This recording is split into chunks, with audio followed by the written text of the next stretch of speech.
For today's video guys, panibagong vlog na naman tayo mga idol. Unang-una sa lahat, kung bago lang kayo nakapadaan sa aking YouTube channel, please support mga idol, like and share, subscribe my YouTube channel, click the notification bell para lagi kayong updated sa mga ina-upload kong video. So ito ngayon mga idol, nandito kami sa bahay ng aming busing. Ayan po yung kasama ko sa trabaho ngayon idol, si Lolo Berto o mga tinatawag kong Mang Berto. So ngayon mga idol, magbibilad tayo ng mga niyog, pero yung mga niyog nandun pa sa may kalsada. Hahakotin pa natin papunta dito at dito natin siya ibibilad mga idol ang mga niyog na ito. So ito po yung gagamitin namin sa paghakot ng mga niyog, yung tinatawag dito sa aming kangga sa Kabisayan. Yun doon, yun po ang kalabaw na mag-ano nito. At saka may bantay pa po kami mga idol, yung aso na yan na idol oh. Napakabait din yan na aso. Kasi laging natutulog at laging nag-aabang ng pagkain. Ayan po, pinupuntahan po ni Lolo Berto o Mang Berto yung kalabaw na gagamitin sa paghakot ng mga niyog para dalhin dito at ating ibilad ang mga niyog para malugit na siya bukas. Mahiwalay siya sa baon ng niyog.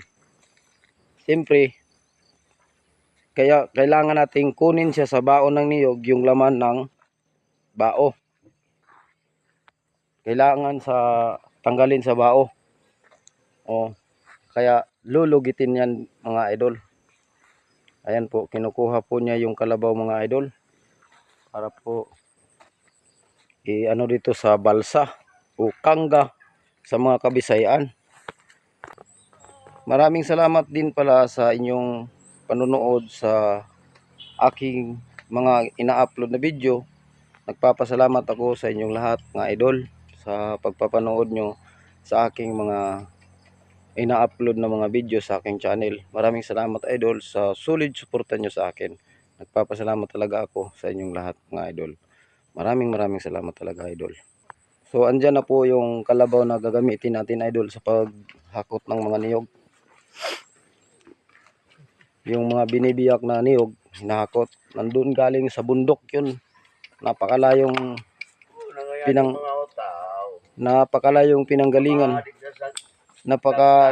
pinanggalingan noon ng niyog. Ayan po idol, aming idol yung gagamitin natin sa paghakot ng mga nasa lagayan na ng mga sako. Idol, mga niyog natin hahakotin. Okay. So, sige. Idol. Idol. Dito na sila idol. Push mo na. Yung yan. Papunta na to doon sa highway.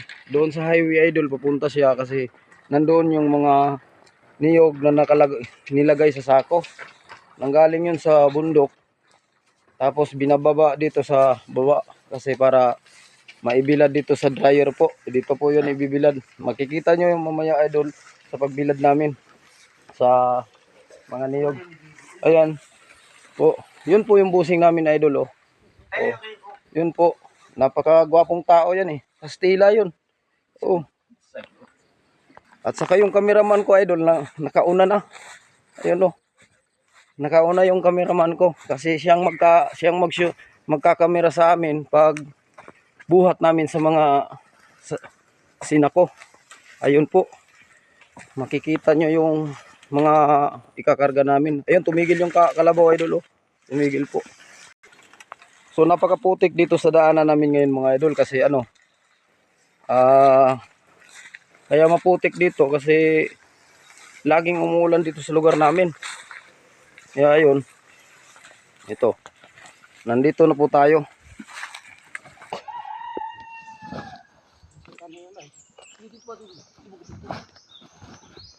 Isa, dua, katog sa dali. Isa, dua, tulo. Saka wala problema. Arang na ipatong ra pud aton duha pud diri. Dito pud duha itakilid ani. Uno, dos, set. Ayo. Gila tutup. Uno, dos, set. Bukan ito. Ano na ata rin ka? Daga? Bisa ka mo, ne?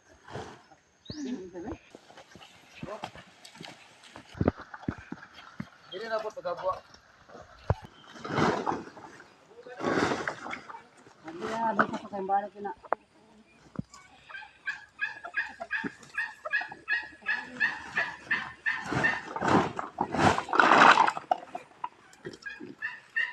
Bilad po tayo ng niyog, idol. Bilad po tayo.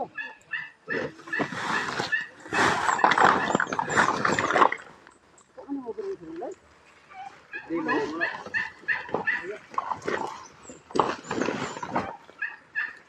Ano daw kadiri ato ba? Bilad po tayo. Yung sibog ito gamay.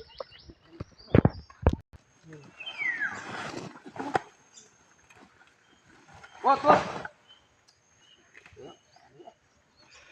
Uno, dos, set. Yan. Kuan. Hindi po ito init ka tantan. Pantan. Wala.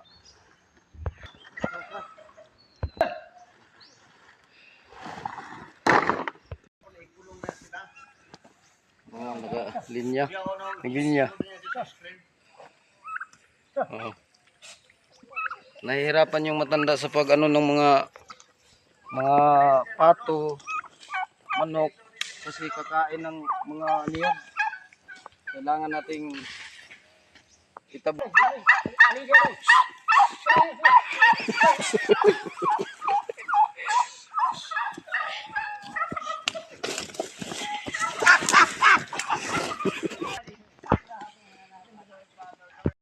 Bubuhatin natin mga lods. Uno, dos, set. Wala. Uno, dos, set. Please.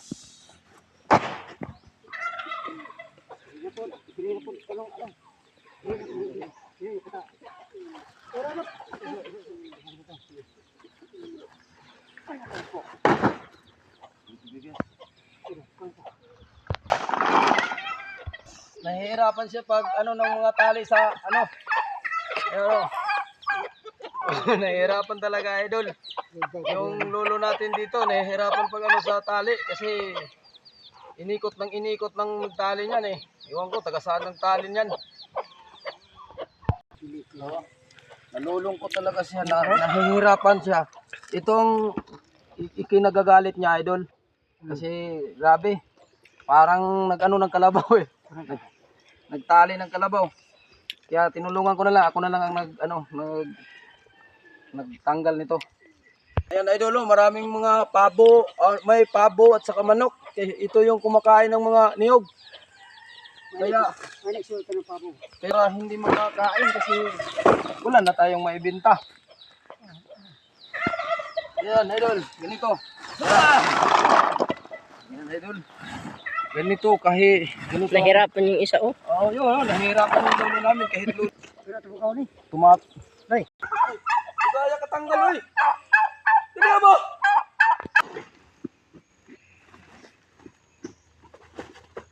Kana manggudo kini bibigil pa.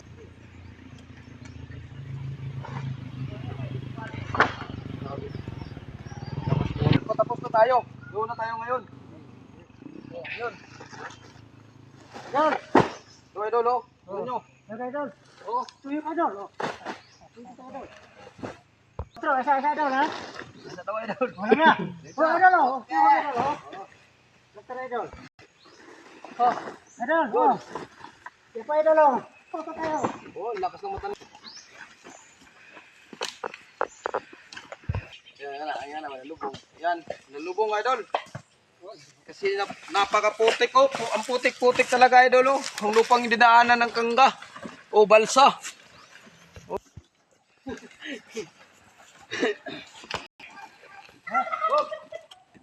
Dito pwede na dito, oh. Diba? Ito na po lahat, idol. Yan po, idol, ay ating bibilarin ngayon. Kailangan nakatihaya yan. Hindi nakalakib. Tihaya talaga siya. Pag ganito idol oh. Kailangan natin ganitohin. Ganyan. Para maarawan siya. Bukas, malugit na po. Makuha na po siya dito sa bao ng niyog. Oh. Kasi ang laman ng bao, kailangan natin siyang tanggalin o lugitin natin sa ilalim. Ano? Para matanggal itong niyog sa loob ng bao. Para bukas, pagkatapos matanggal ito sa bao ng niyog, atin naman siya lulutuin sa hornuhan. Pagkatapos upugon dito sa amin. Pagkatapos maluto siya, ilagay natin dito sa sako. Tapos ibenta natin sa may budiga. Pagkatapos, bahala ng may-ari niyan kung maglasing siya. Yeah. Saan na lasing makaw na? Ha? Di, oh. Saan lasing ba makaw na alay? Na. Ha? Tanungin niyo sila, makain ba raw yun? Idol, yung mga manok na yan, nag-umpisa na. Kailangan talaga nating yun sila. Itaboy natin sila para hindi makain nila yung niyog na yan. Kasi kung kakainin nila yan, kukunti na lang. So magagalit din ang may-ari niyan. Pero yung mga manok na nandyan, sa may-ari diyan mga idol. Sila rin ang may-ari ng niyog, sila rin ang may-ari ng mga mga manok nila.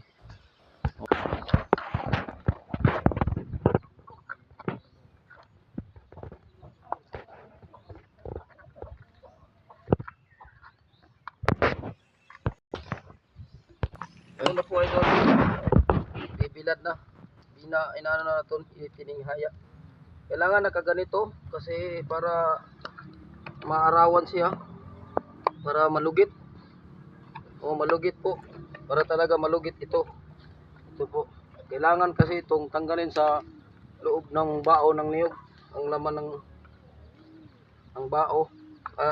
Kailangan tanggalin ang laman nito sa bao. Siyempre baon lang ito eh. Pero niyog pa rin ito. Kaso baon na ito. Kaya kailangan nakaganito yan idol. Yan idol oh. Tingnan nyo. Oh. Yung matanda idol oh. Napakabilis yan. Mas mabilis pa yan sa kidlat eh. Oh. Kahit sino yan, hinahamon eh. Oh. Sinabi niya.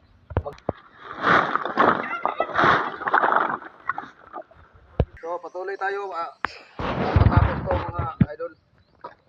Trabaho natin kay Katag Panahon.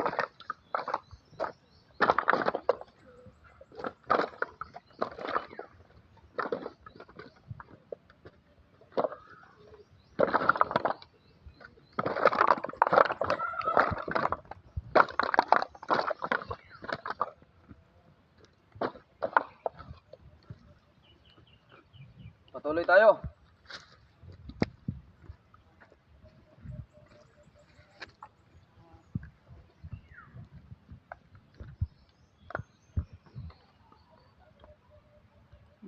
Buwan ng zero at lang malugit man eh.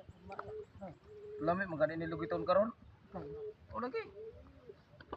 Ko apo ni lugiton lang bitaw da. Sila Roy, ilugit ito nilang hilaw.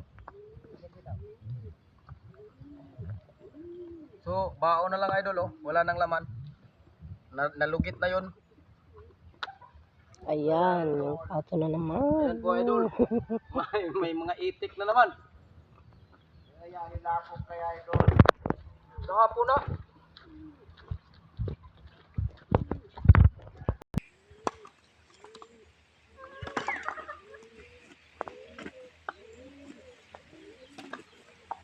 Ayan idol.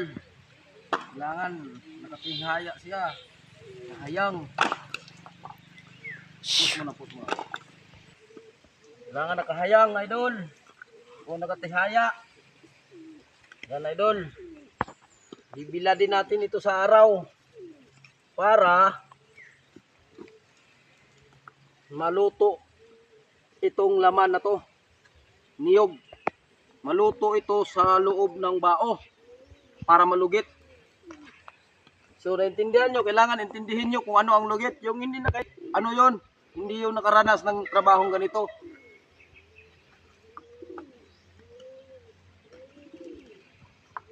kasagaran nakaintindi nito, yung ano lang, yung mahihirap, yung katulad namin, nagkukopra. Siyempre, kailangan mong alisin yung nasa loob ng bao. O kaya tinatawag siyang lugit, lulugitin mo yun para matanggal sa loob. So yan idol, malapit na tayong matapos yun. Nakikita na yung nakabilad na sa araw. Ito na lang, maliit na lang ito idol. Diyan na lang ang mga ibibila rin natin. Yun, kasama namin sa pagbilad, yung mga pato at saka yung mga manok, mga idol. Kasama lang sa pagkain lang yan. Sa pagbilad. Yung lolo namin, yung matanda, yun, napakabilis talaga. Tingnan nyo idol.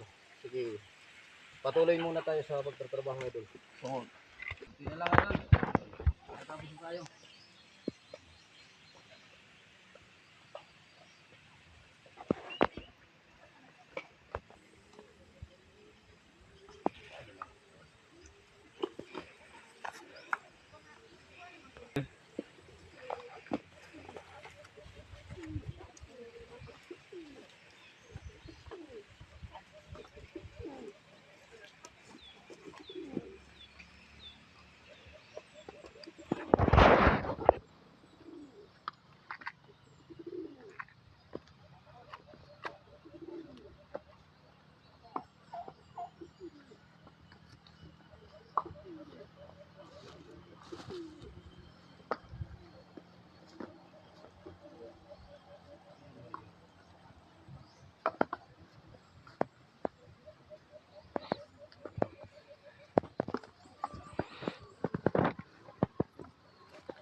So guys, natapos na tayo sa ating pagbibilad ng mga niyog.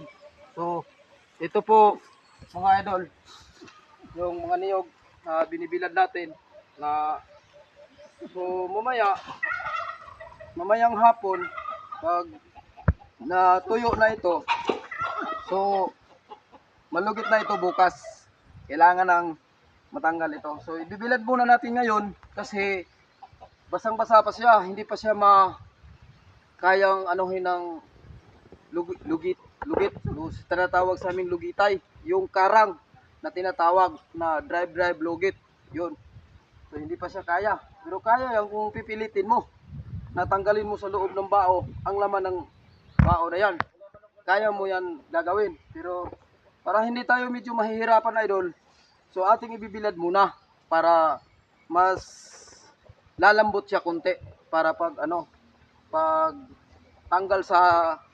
pagtanggal nitong laman sa loob ng bao, kailangan hindi ka masyadong mahirapan.